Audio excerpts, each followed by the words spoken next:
Sir Nurse, 3 minuto na kami nandito. Pero hanggang ngayon, hindi niyo pa rin inooperahan yung anak ko. Ano hinihintay niyo? Mamatay siya mula sa sakit bago kayo umaksyon? Mrs., kumalma lang po muna kayo. Sorry po, pero hindi po kasi kami basta-basta nag-oopera hanggat wala pong doktor. Hintay na lang po natin si Doktora Gina. On the way na po siya. Tinawagan ko na po. Nasan ba kasi yung Doktora Gina na yan? Kanina pa kami nandito Nasaan ba yung Doktora Gina na pinagmamayabang mo? Ha? Nanonood ng sine? Nagwawalwal? Mamamatay na yung anak ko! I'm here. What's happening here? Doktora Gina? Mabuti naman na dumating na kayo. Ikaw? Ikaw si Doktora Gina? Napaka-irresponsable mo. Alam mo, ang nararapat sa'yo mawala ng lisensya. Mamamatay na yung pasyente mo, Mamamatay na yung anak ko, and yet ikaw, chill lang? Ma'am, relax lang po kayo. Relax? Kung yung anak mo yung nasa kalagayan ng anak ko ngayon, ha? Makakapag-relax ka pa ba, doktora? Naranasan mo na bang mamatayan ng anak? Hindi ikaw ang mamamatay ng anak, kaya nasasabi mo yan.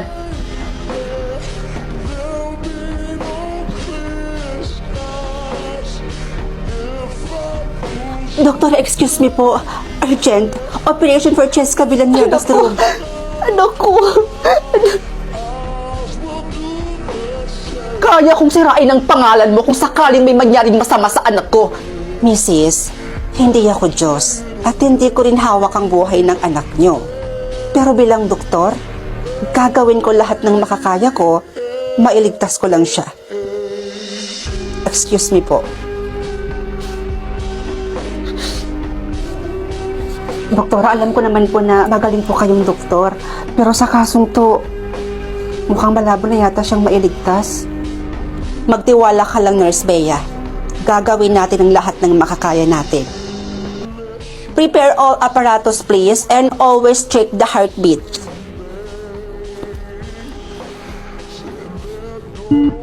Doktora, paano kung hindi na natin siya kayang iligtas?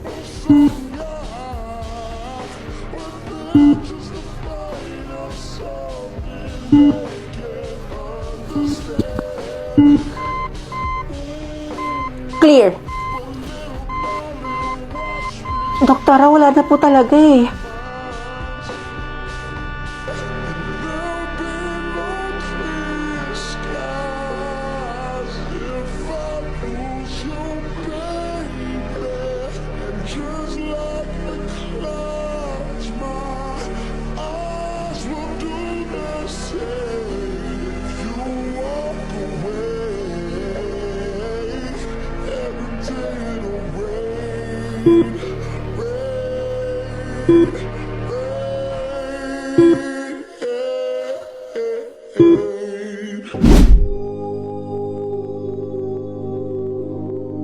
Happy birthday, Bes!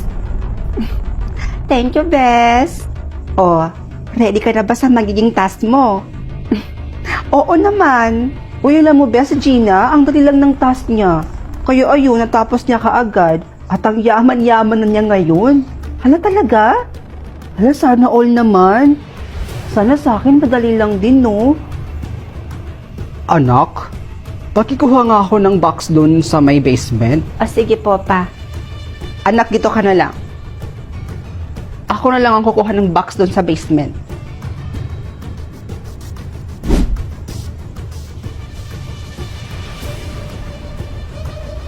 Bes? G ka ba? Tara, sleep over ka ulit sa bahay namin. Nako, Bes. Pass mo na siguro. Doon kasi sa may bandang basement nyo, ang baho. Nangangamoy masyado. Hindi ko gusto yung amoy. Ano? Bakit ngayon mo lang yan sinabi sa akin? Ang creepy-creepy naman kasi ng mama mo, Bes. Hindi ko siya kayang kausapin. Tsaka, ba't siya ganun? Nakakatakot siya tumingin. Nako, pagpasensyahan mo na si mama. Ganun talaga yun. Tsaka, napagod lang siguro yun. Pero promise, ako pa mismo maglilinis sa bahay namin. Sige na nga. Basta maglinis ka dun sa bahay nyo, Lalong-lalo na dun sa may bandang basement. Sige, Bes. Ako bahala. Ma? Ano po ba yung laman ng basement, Ma? Sabi po kasi ng kaibigan kong si Princess, medyo nangangamoy daw po dun sa may bandang basement. Ano? Sinabi niya yun, anak? Ay, teka lang po, Ma, ha? Papapasukin ko muna si Princess kasi mag-i-sleep over po siya ulit dito sa bahay natin. Sandali lang po. Oh, Bes, dito ka muna, ha? Ipaghanda ko muna yung makakain natin. Bes, sige na anak. Kumuha ka na doon. Ako nang bahala sa kaibigan mo. O, sige po. Dito ka lang, ha?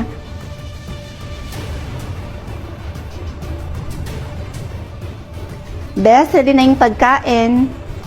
Asan na yun? Bes? Bes? Wala na. Wala na? Ano pong ibig yung sabihin, Ma? Wala na siya dito sa bahay. Umuwi na siya. Umuwi? Bakit daw po siya umuwi, Ma? Hindi ko alam anak. Ang alam ko lang, parang balisa siya kanina. Nagmamadali siyang umuwi. Baka may emergency. Ano kaya nangyari sa babaeng yun? Natawagan nga.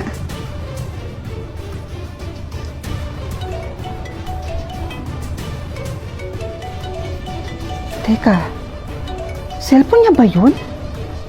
Sa may bandang basement yun ah.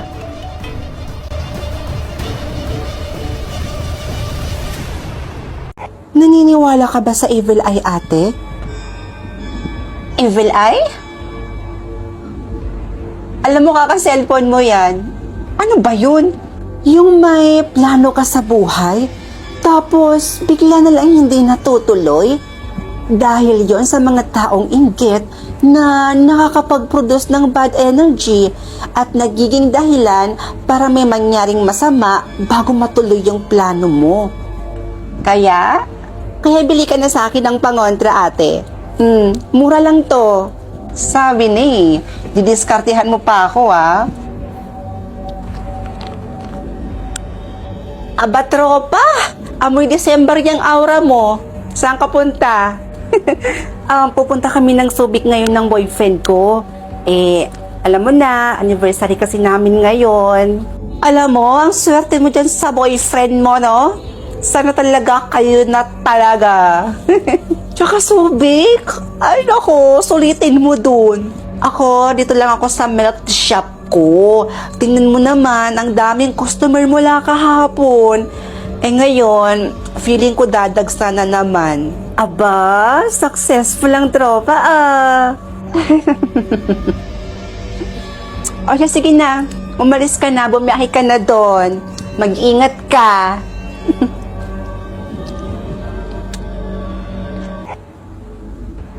Oh, babe. Ready na ako. Nasaan ka na?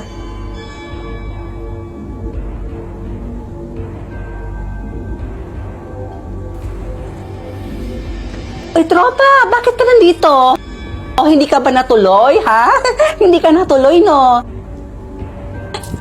Andyan na, sandali. Pasensya ka na, tropa, ha? Ang dami ko na naman kasing customer ngayon. Sinabi ko naman sa'yo kanina, di ba? Na, ay nako, dadags talaga yung customer ko ngayon. Sige lang, sige lang. Sige, dito ka lang muna, babalikan kita. Andyan na. Ay naku, tropa, buti na lang at naghintay ka. Salamat sa paghintay sa akin, ha? Ay naku, pasang-basa na ako. Ay naku, ang dami kasing customer. Sinabi ko naman sa'yo, diba? Pero mabuti na yon para naman mabili ko na yung pinapangarap kong wing band para sa bagong business ko na skincare. Ako nga, hinihintay ko lang na ma-approve yung visa ko. Gusto ko na rin kasi magtrabaho sa abroad. Hoy, wag mo akong kakalimutan, ha? Pasalubungan mo ako. Tsaka yayaman ka talaga sa abroad. Sige ho, salamat ho. Ate. Kakatawag lang nila ngayon. Pero sabi nila, malabo pang araw na ma-approve yung visa mo. Ano ba naman yan? Bad news na naman.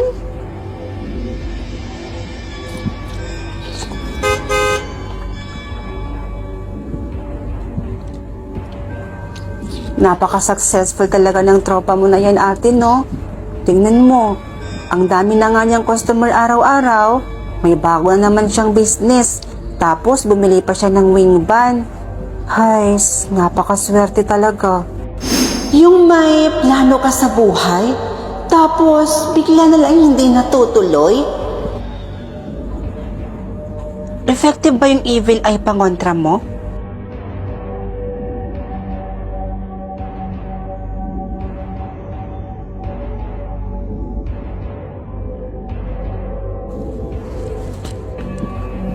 Uy, tropa!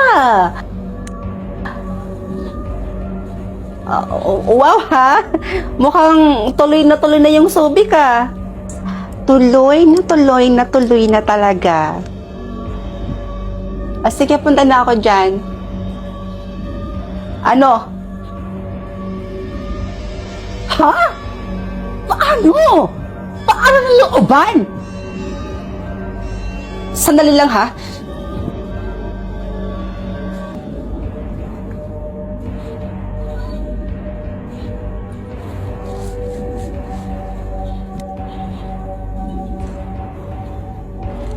Oh sis, hello. Nasa biyahe pa kami, papuntang Subic. Pero malapit na kami. Bakit? Approve na yung visa mo, ate. Talaga? Finally! Thank you, Lord. O siya, sige na sis ha. Bye-bye. Thank you.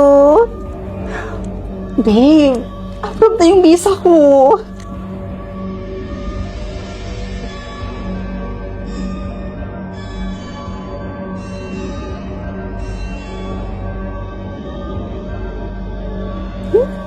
Ano yung nasa leeg mo, iha? Evil eye ba yan? Oho. Ining, tanggalin mo yan. Tanggalin mo na yan. Bakit ho?